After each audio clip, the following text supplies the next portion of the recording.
Hello everybody, and welcome to my kitchen playground. Today I am showing you how I make the Chaing Mai noodle soup, or Khao Soi, which is packed with 6 senses for food.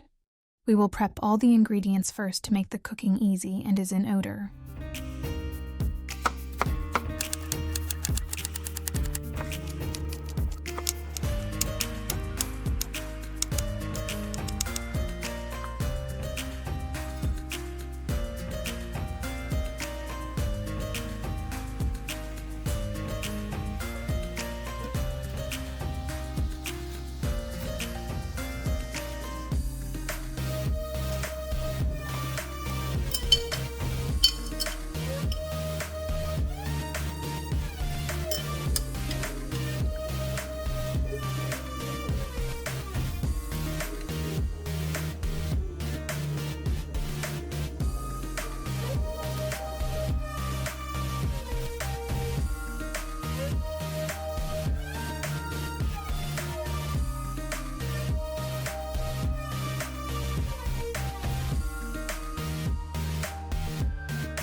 Now it's time to assemble everything into the bowl: the cabbage, the egg noodle, the chicken, the curry broth, then topping with the shallot, pickle radish, spring onion, coriander.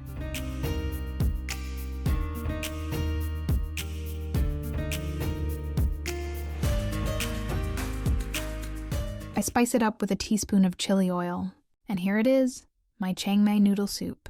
If you would like to see more of my easy cooking video, please subscribe to my channel. I always come up with how to make an easy but yummy menu that you don't want to miss out.